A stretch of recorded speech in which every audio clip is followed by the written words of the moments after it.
चरक सूत्र 15।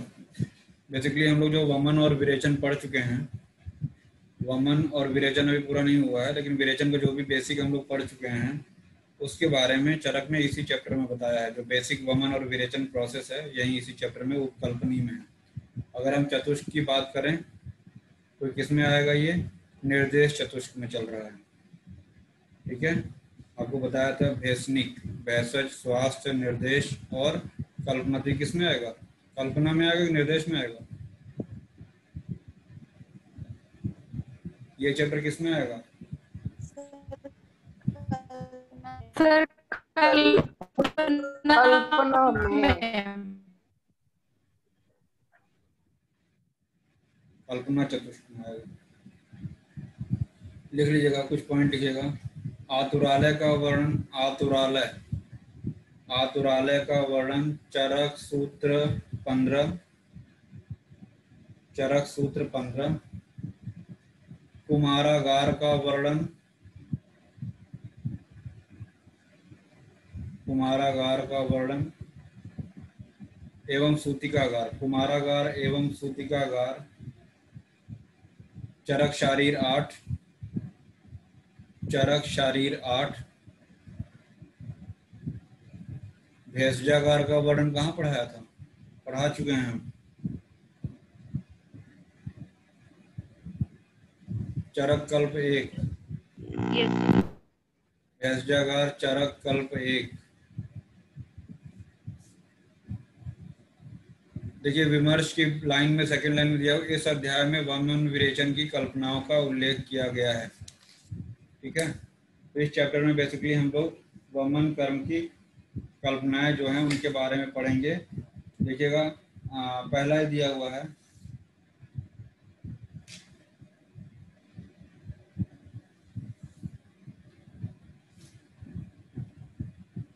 श्लोक नंबर 4 देखिएगा। सम्यक प्रयोग निमित्ता ही सर्वकर्मणाम सिद्धिरिष्टा, ऐसा कुछ करके लिखा हुआ है श्लोक नंबर 4 में। देखिएगा, सम्यक प्रयोग निमित्ता ही सर्वकर्मणाम सिद्धिरिष्टा। लाइन करिएगा, सभी कार्य की सिद्धि उचित रूप में कर्तव्यों के प्रयोग करने से ही होती है और कार्यों में उपद्रव होना अनुचित कर्तव्यों के परिणाम स्वरूप होता है। मतलब उपद्रव तभी होगा जब आप उस कार्य को अनुचित तरीके से करेंगे, और अगर आप उचित कार्य करेंगे तो कभी भी उपद्रव नहीं होता है। अगर सभी कार्यों की सिद्धि उचित रूप से करेंगे तो उनका प्रयोग करने से उपद्रव नहीं होगा, है ना, उनकी सिद्धि ही होगी।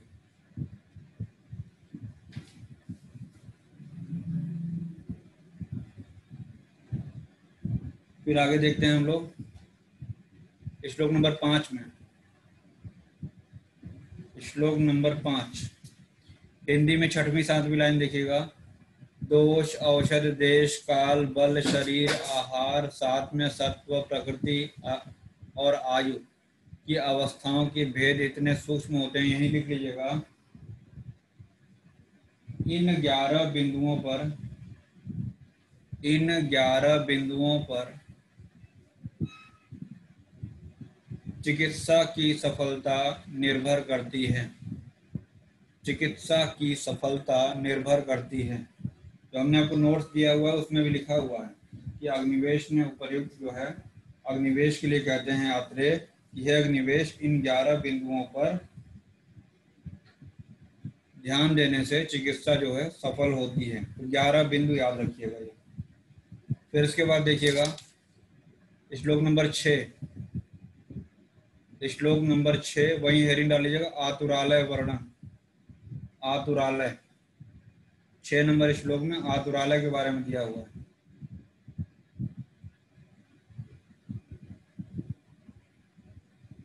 निवात प्रवात एक देशम, मिला पहली लाइन में, निवात प्रवात एक देशम। Yes sir. निवात का मतलब जहां बहुत तेज वायु न चल रही हो, हमने इसका आपको विलोम भी बताया था, क्या था, प्रवात। तो निवात स्थान पे हो जहां बहुत तेज वायु न चल रही हो और हवा आने के लिए एक झरोखा बना हुआ हो। एक देशम, एक झरोखा बना हुआ हो।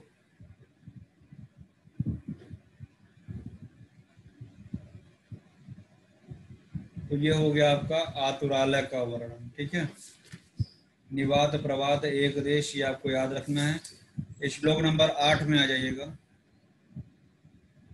श्लोक नंबर 8 क्या लिखा हुआ है? पूर्व कर्म विधान स्नेह स्वेदन पढ़ा है?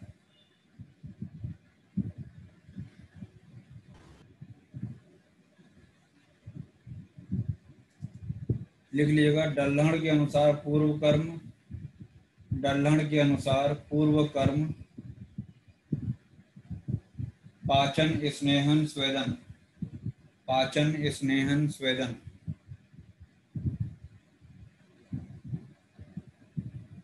देखिएगा, वमन कर्म आप सब पढ़ चुके हैं, सिर्फ यहाँ पे किताब इसलिए आपको बुक में मार्क करा रहा है जिससे कॉन्फिडेंस रहे कि हमने बुक में भी पढ़ा हुआ है।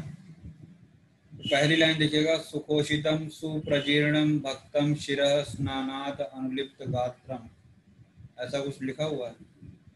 छोड़िए, तीसरी लाइन हिंदी का देखिए, सुख पूर्वक रात में शयन किया हो। आपको बताए थे कि कफ वर्धक आहार इत्यादि का सेवन कराएंगे और रात भर सुखपूर्वक निद्रा लिया हो। ठीक है, और जब रात का भोजन जीर्ण हो गया हो तो सिर से स्नान किया हुआ हो प्रातःकाल, और चंदन इत्यादि का लेप और माला वगैरह ये सब बताए हुए हैं। लास्ट लाइन देखिएगा, अभिमंत्रित मधु मुलेठी सैंधव पाणित और मदन फल इन सब का कषाय पिलाना है। ये सब बता चुके हैं ना, मधु मधुक सैंधव पाणित मदन फल, और मदन फल ऊपर लिख लीजिएगा चरक कल्प एक में, चरक कल्प एक में मदन फल पिप्पली मात्रा, मदन फल पिप्पली, मदन फल पिप्पली क्या होता है? ब्रैकेट में बीज लिख लीजिएगा, बीज, मदन फल पिप्पली ब्रैकेट में बीज की मात्रा कितनी बताई थी? कुछ ऐसा करके बताया था, अंतर नख मुष्टि प्रमाण, अंतर नख मुष्टि प्रमाण।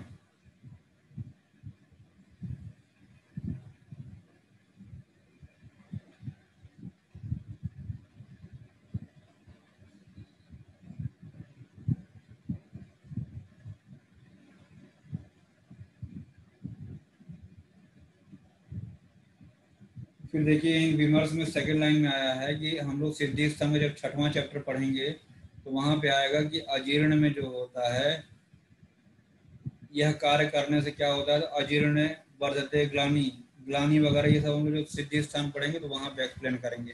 तो वो श्लोक अंडरलाइन कर लीजिएगा सिद्धि स्थान का, अजीर्ण वर्धते ग्लानिर विबंध च जायते पीतम संशोधनम चैव विपरीतम प्रवर्तते। मतलब कि विपरीतम प्रवर्तते, वहां कुछ ऐसा हम आपको बताएंगे कि आपने उसको औषधि पिलाई है वमन करने के लिए, और क्या हो जाएगा? विपरीत विरेचन हो जाएगा। ठीक है, तो हम लोग सिद्धि स्थान में हम लोग इसको पढ़ेंगे, यहाँ पे इसको मार्क कर लीजिएगा, हम जब वहां पे पढ़ाएंगे तो आपको बताएंगे। दिमाग से ये निकाल दीजिएगा, पंचकर्म पढ़ाएंगे तो हम आपको यूजी लेवल से पंचकर्म खाली रटाते रहेंगे, लिखाते रहेंगे। हमको साथ साथ पंचकर्म जो इस पूरे चरक संहिता में सुश्रुत में स्कैटर्ड फॉर्म में बिखरा पड़ा है वो भी हम आपको ऐसे ही खत्म करेंगे। लास्ट लाइन विमर्श देखिएगा, सर्वेश तु मधु सैंधवम कफ विलयन छेदनार्थम वमने दद्यात। पूछा जाता है कि मधु और सैंधव किस लिए देते हैं वमन कर्म में? तो याद रखिएगा, कफ का विलयन और छेदन करने के लिए। मिला विमर्श की लास्ट लाइन, बता चुके हैं, कल्प एक में आपको बता चुके हैं।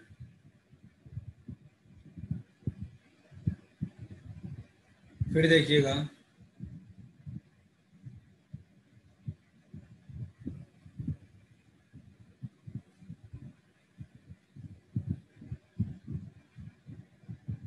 श्लोक नंबर नहीं लिखा हुआ है, 11 नंबर देखिएगा, पीतवंतम तु खलवेन, ऐसे कुछ करके श्लोक स्टार्ट हुआ होगा। Yes sir. पहली लाइन में आया है स्वेद प्रादुर्भाव, वहां नंबर 1 लिखिए और एस लिख लीजिए, नंबर 1 और यस। उसके बगल में ही लिखा होगा लोम हर्ष, मिला? Yes sir. नंबर 2 और क्या लिखेंगे? L, number 2 L. थोड़ा सा आगे बढ़िएगा, कुक्षी आधमान नंबर 3, और क्या लिखेंगे इसको, ए। ए। और लास्ट में आया है हरलास नंबर 4 और एच, याद रखिएगा वो चार्ट सलाह, याद आ रहा है, SLAH, याद आया। Yes Yes. Sir. Lomaharsh, A for आदमान और एच फॉर हरल्लास सलाह। देखिएगा पहली लाइन में आया हुआ है क्या, मुहूर्त, एक मुहूर्त तक प्रतीक्षा करना है, यानी कि जो आपने उसको मधु मधुप वाला जो फाड़ित और मदन फल कषाय जो उसको पिलाया, एक मुहूर्त तक प्रतीक्षा करते हैं, हमने लिखाया था। यहाँ पे आया हुआ है एक मुहूर्त तक प्रतीक्षा, श्लोक में भी आया है, हिंदी में भी लिखा हुआ है, सलाह भी मैंने आपको बता दी कैसे क्या होता है। स्वेद प्रादुर्भाव, एस में क्या होगा, दोष का विलयन हो रहा है, लोमहर्ष में अपने स्थान से चल दिया है, आधमान में मतलब कोक्षी में आ गया है, और हरलास का मतलब क्या होता है, ऊर्ध्वमुखी हो गया है। ये बातें हम लोग कर चुके हैं प्रीवियस लेक्चर में। विमर्श में देखिएगा, सुश्रुत ने वमन औषधि पीने के बाद हाथ को गर्म कर उदर को सेकने को बताया है, यानी कि हाथों को ऐसे रगड़ेंगे और फिर पट श्वेत करने के लिए कहा है। ठीक है, तो याद रखिएगा। फिर इसके बाद देखिएगा, हमने आपको एक चीज और बताया था कि नीचे से ऊपर तक रब करते हैं, रगड़ते हैं, नाभि को और पृष्ठ को, ऐसा भी लिखाया था। यस 11 नंबर श्लोक है, ललाट प्रतिग्रहे पार्श्व प्रग्रहणे नाभि प्रपीडने पृष्ठोन्मर्दने चान पत्रणिया सुहृदो अनुमता प्रयर्तेरन। तो देखिए लिखा होगा, नाभि को दबाने, पीठ को नीचे से ऊपर की तरफ मलने में तत्पर रहने वाले ऐसे मित्रों को रखना चाहिए, यानी कि नीचे से ऊपर की तरफ रखना है, इतना आपको याद रखना है। ठीक है, और इसके बाद देखिएगा अगले श्लोक में 12 नंबर श्लोक में देखिएगा आएगा सुपरिलिखित नखया, सुपरिलिखित नखया सेकेंड लाइन में मिला।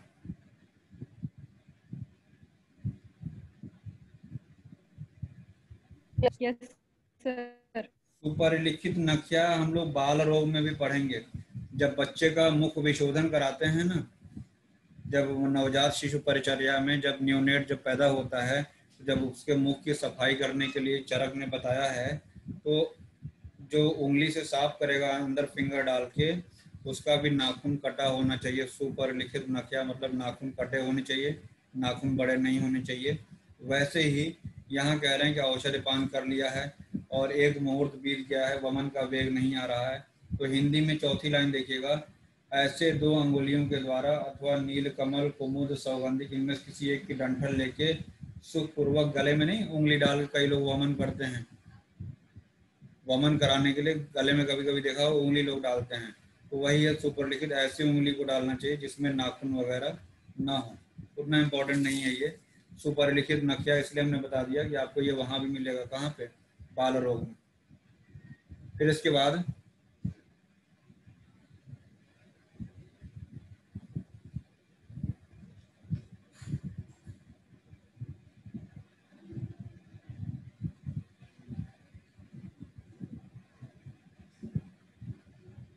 एक चीज हमने और बताया था ना आपको, जानु के समान ऊंचे आसन पे बैठने के लिए, वहीं 11 नंबर इस श्लोक में देखिएगा आएगा, रोगी जब जानु समान ऊंचे बिस्तर पर बैठ जाए, 11 नंबर श्लोक की पहली लाइन में आया होगा, हिंदी में देखिए। फिर आपका श्लोक नंबर नहीं लिखा, बड़ी दिक्कत हो रही है भाई। तद्यथा अप्रवृत्ति, वमन के अयोग के लक्षण हमने आपको बताया, वमन का अयोग का मतलब क्या हो गया, अयोग मतलब क्या हुआ, वमन के वेगों का किसी विशेष कारणवश बाहर न निकलना या केवल औषधियों का बाहर निकल जाना, वेग का विभ्रंश और विबंध हो जाना, योग। अयोग। तो देखिएगा विमर्श में देखिएगा, सेकेंड लाइन देखिएगा, सेकेंड लाइन में एक शब्द आया होगा अतियोग, हिंदी में लिखा होगा, मिला अतियोग, अतियोग लिखा हुआ हिंदी में, विमर्श में देखिए,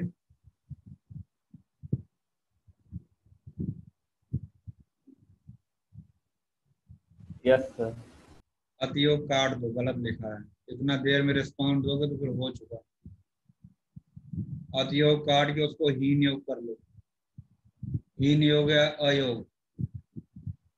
अभी हमने बताया था कि अधारणी वेग में छर्दी का वेग रोकने पे कोट कंडू ये सब हो जाता है। देखिएगा हीन योग या अयोग होने पे भी कफ निकल नहीं पाया, कफ आपने बढ़ा तो दिया था तो शरीर में भारीपन रहेगा, दुर्गात्रता आया होगा, स्पोर्ट कोट कंडू ये सब हो जाता है ना। सिद्धि एक का है ये, सिद्धि एक। और ये अयोग है, अयोग प्रतिलोमेन न चाल्पम व प्रवर्तनम, यह लक्षण बताया गया है ना। सिद्धि एक का ये श्लोक है, पढ़ा चुके हैं शायद वहां पे हम। सिद्धि एक हमने आपको थोड़ा सा बताया था। सुश्रुत क्या कहते हैं, कफ प्रसेकम हृदय विशुद्धि कंडुष, हृदय की अशुद्धि है वो, हृदय पूर्ण रूप से शुद्ध नहीं हो पाता है, कंडु होता है। कब, दुष्छर्दित, मतलब छर्दी का हीन योग कह सकते हैं या दुष्छर्दी अयोग कह सकते हैं। वमन का अयोग होने पे कफ प्रसेकम हृदय अशुद्धि कंडुश्च दुष्छर्दित लिंगम। वमन के सम्यक योग के लक्षण क्या बताए थे? क्रम से कफ पित्त वायु निकलेगा। और सुश्रुत ने क्या बताया था पहले? अपने आप औषध। और बिल्कुल नीचे देखिएगा, बिल्कुल नीचे जहां वो एक लाइन खींची रहती है उसके पीछे लिखा हुआ 2 नंबर पे, यथा क्रममिति वमने प्रथमम कफः तदनु पित्तम तदनु वायु। ये चक्रपाणी की टीका है, ये चक्रपाणी की टीका है। और विमर्श में देखिएगा क्रमाद कफ पित्तम ऐसा कुछ करके आया होगा। और इसी में देखिएगा विमर्श में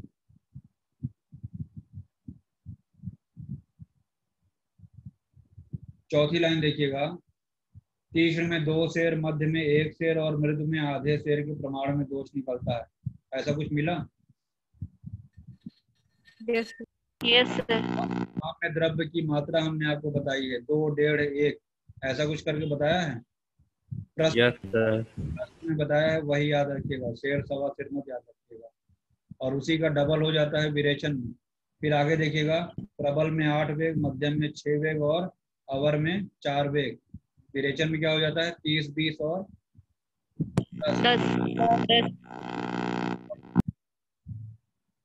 और वमन के अधियोग में देखिए हमने आपको बताया था पेनिल रक्त चंद्रिका वमन होता है। अगले श्लोक में आपको मिलेगा योगाधिक्येन तू पेनिल, ऐसा कुछ करके आया हुआ है। तो पेनिल रक्त चंद्रिका को अंडरलाइन करिएगा। और विमर्श में देखिएगा सिद्धि स्थान का श्लोक है वो, तृष्णा मोह मूर्छा ये सब। और क्या है? अनिल को वायु बढ़ जाएगा। मिला क्या? मैसे बकबक कर रहे हैं भाई। मिल गया सर। आगे देखिएगा, ये पूछा गया है विमर्श की तीसरी लाइन में लास्ट वर्ड पेन चंद्र, ये भी क्वेश्चन पूछा हुआ है। और ये मृत्यु जीव शोणित निर्गमात, ये भी क्वेश्चन पूछा गया है, विमर्श में आया है अष्टांग हृदय का। जीवित शोणित यानी कि फ्रेश ब्लड निकलता है, कुछ ऐसा। वमन कर्म के अतियोग और अयोग के उपद्रव, आदमान परिकर्तिका परिस्राव, श्लोक में आया हुआ है आदमान परिकर्तिका परिस्राव। तो लिख लीजिएगा, वमन कर्म अयोग अतियोग चरक 10, सुश्रुत 15, वाग्भट 12। चरक 10, सुश्रुत 15, वाग्भट 12।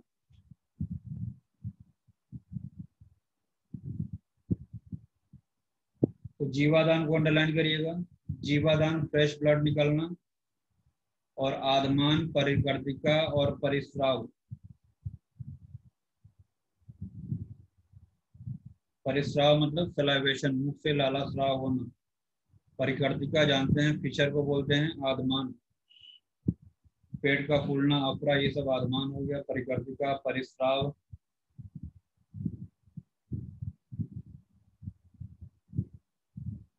तो ये 10 उपद्रव लिखे हुए हैं, विमर्श में आया पहली लाइन। तो जीवादान बहुत इंपॉर्टेंट, उसको अंडरलाइन कर लीजिएगा। परिकर्तिका होता है वमन के अतियोग में, ये भी याद रखिएगा।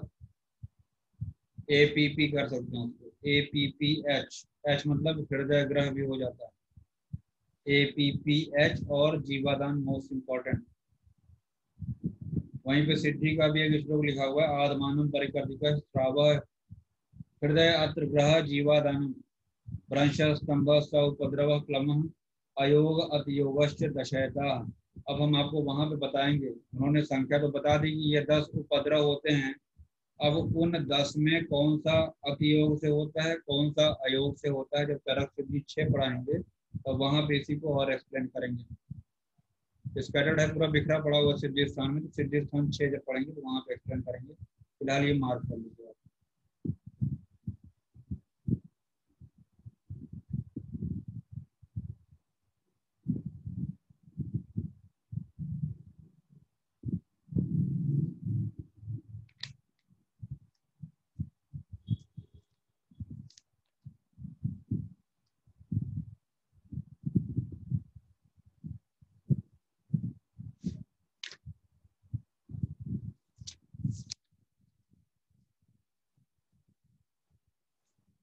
इसके बाद देखिएगा श्लोक नंबर 17।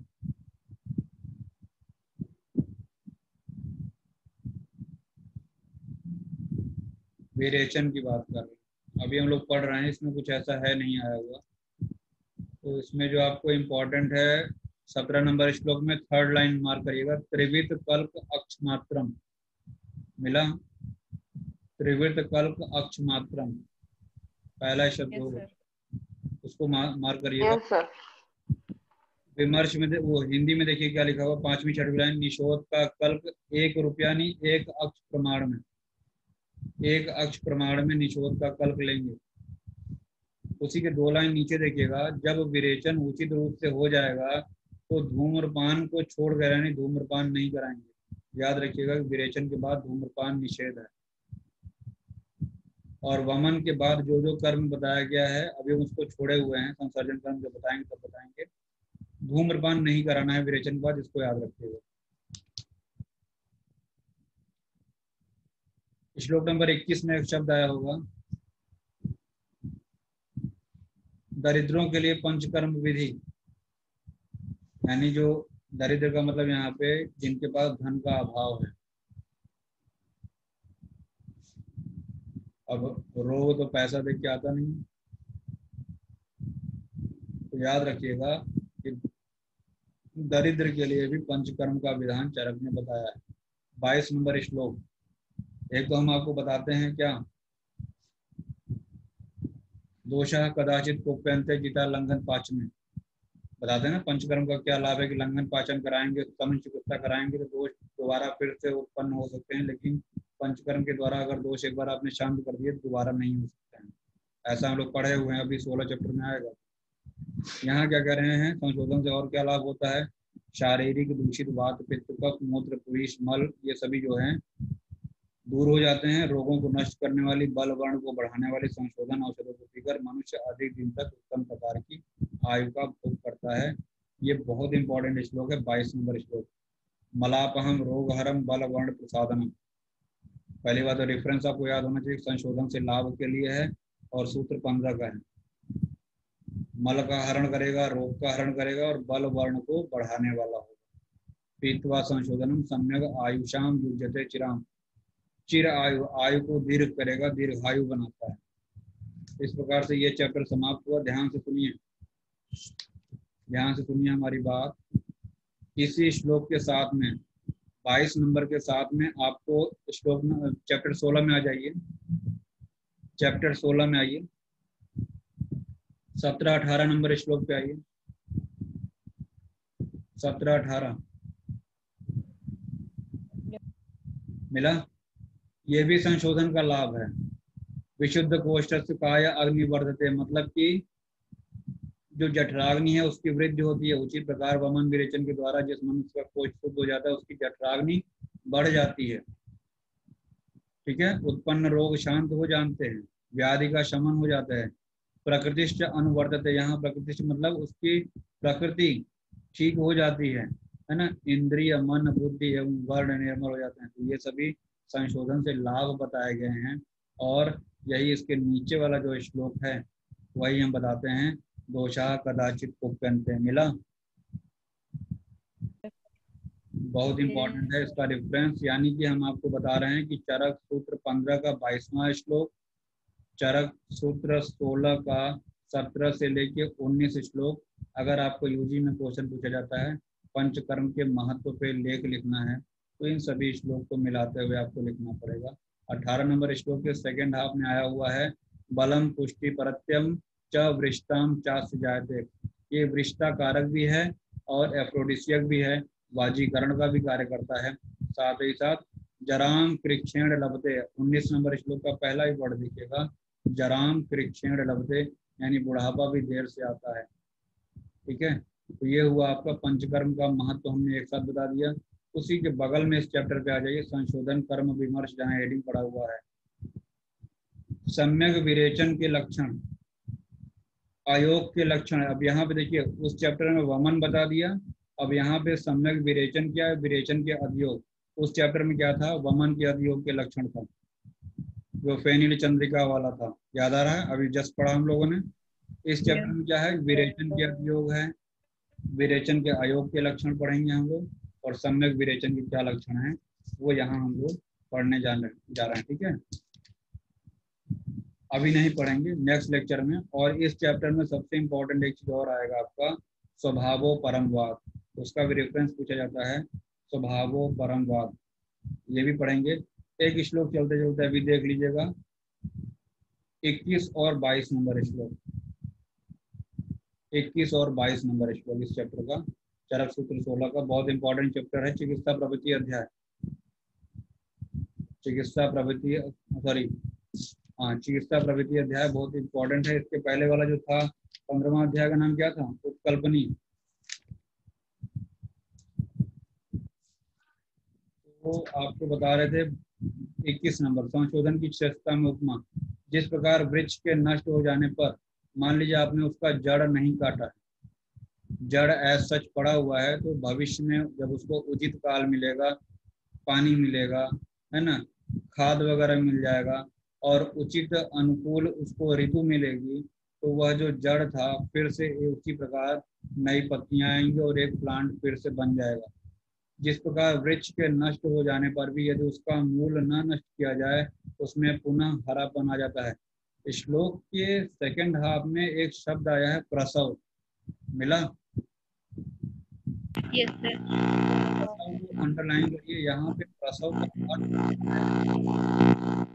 जैसे प्रसव होता है तो कोई नया चीज उत्पन्न होता है, तो यहाँ पे प्रसव का तात्पर्य क्या है कि उत्पन्न होने से हरापन आ जाना, जीवन आ जाना, एक नया जीवन आ जाना। तो यहाँ प्रसव का मतलब वो गायनी वाला प्रसव हम लोग नहीं लेंगे, यहाँ पे प्रसव का अर्थ होता है कि उस मूल से एक हरेपन को लिए हुए वृक्ष में नवीनता आ जाती है, नया जीवन आ जाता है। उसी प्रकार यदि रोग को समूल नष्ट न किया जाए, तो यदि अपत्य का पालन होगा या कुछ ऐसा दोष वगैरह संचय अगर होता है तो क्या होगा कि दोष की या रोग की पुनरावृत्ति हो सकती है।